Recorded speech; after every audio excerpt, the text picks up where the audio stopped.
Hello, our topic for today will be the New Deal era. New Deal legislation extended federal authority in banking, agriculture and public welfare.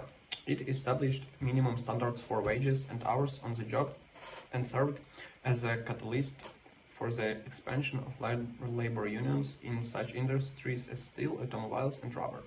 Programs and agencies that today seems indispensable so the operation in the country's modern economy were created. The Securities of Exchange Commission, which regulates the stock market, the Federal Deposit Insurance Corporation, which guarantees bank deposits, and perhaps most notably, the Social Security System, which provides pensions to the elderly based on contributions they made when they were part of the workforce. The New Deal leaders flirted with the idea of building closer ties between business and government, but some of these efforts did not survive past World War II. The National Industrial Recovery Act, a short-lived New Deal program, sought to encourage business leaders and workers with government supervision to resolve conflicts and thereby increase productivity and efficiency. While America never took the turn to fascism that similar business labor government arrangement did in Germany and Italy, the New Deal initiatives did point to a new sharing of power among these three key economic players. This confluence of power grew even more during the war as the US government intervened extensively in the economy. The War Production Board coordinated the nation's productive capabilities so that military priorities would be met. Converted consumer products plants filled with many military orders. Automakers built tanks and aircraft, for example, making the United States the arsenal of democracy. In an effort to prevent rising national income and scare consumer products to cause inflation, the newly created Office of Price Administration controlled rents on some dwellings, rationed consumer items ranging from sugar to gasoline, and otherwise tried to restrain price increases. Many Americans feared that the end of World War II and the subsequent drop in military spending might bring back the hard times of the Great Depression, but instead, pent-up consumer demand fueled exceptionally strong economic growth in the post-war period. The automobile industry successfully converted back to producing cars, and new industries such as aviation and electronic grew by leaps and bounds. A housing boom stimulated in part by easily affordable mortgages for returning members of the military added the expansion. The nation's gross national product rose from about 200,000 millions in 1940s to 300,000 millions in 1950 and more than 500,000 in 1960. At the same time, the jump in post-war births, known as the baby boom, increased the number of consumers. More and more Americans joined the middle class. The need to produce more supplies that had given rise to a huge military industrial industrial complex. It did not disappear with the war's end. As the Iron Curtain descended across Europe and the United States found itself embroiled in a Cold War with the Soviet Union, the government maintained substantial fight capacity and investment in sophisticated weapons such as the hydrogen bomb.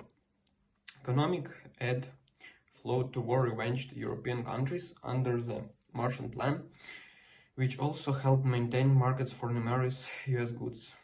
And the government itself recognized its central role in economic affairs. The Employment Act of 1946 stated as government policy to promote maximum employment, production and purchasing power.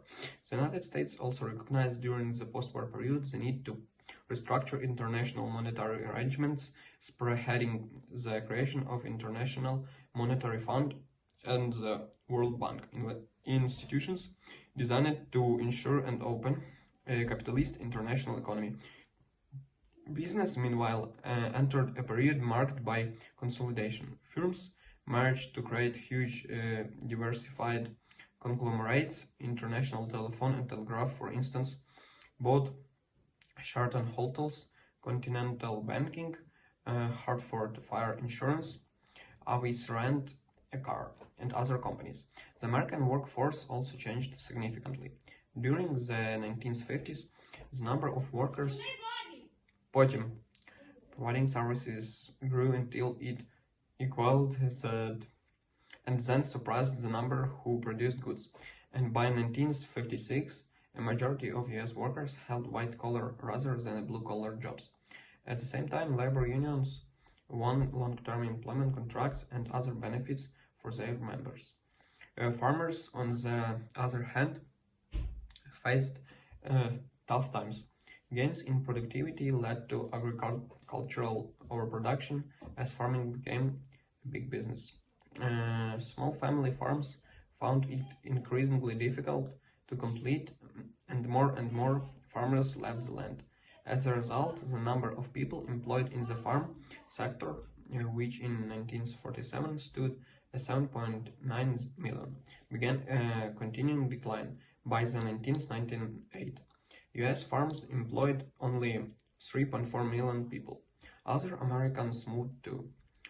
Growing demand for single-family homes and the widespread ownership of cars led many Americans to migrate from central cities to suburbs. Coupled with technological innovations such as invention of air conditions, the migration spurred the development of Sunbelt cities such as Houston, Atlanta, Miami, and Phoenix in the southern and southwestern states. As new federally sponsored highways created better access to the suburbs, business patterns began to change as well. Shopping centers multiplied, rising from 8 at the end of World War II to 3,540 in 1960. Many industries soon followed, leaving cities for less crowded cities. The 1950s in America are often described as a time of complacency. By contrast, the 1960s and the 1970s were the time of great change. New nations emerged around the world. Insurgent movements sought to overthrow existing governments. Establishing countries grew to become economic powerhouses that rivaled the United States, and economic relationships came to predominate in the world that increasingly recognized military might could not be only a means of growth and expansion. President John Kennedy, adhered as a more activist approach to governing. During his 1960 presidential campaign, Kennedy said he would ask Americans to meet the challenges of the new frontier. As president, he sought to accelerate economic growth by increasing government spending and cutting taxes. And he pressed for medical help for the elderly, aid for some inner cities, and increased funds for education.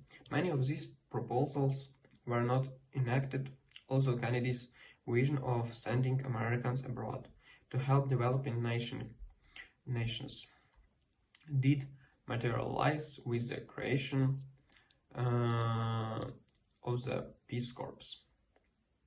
I think it is all for today. Goodbye.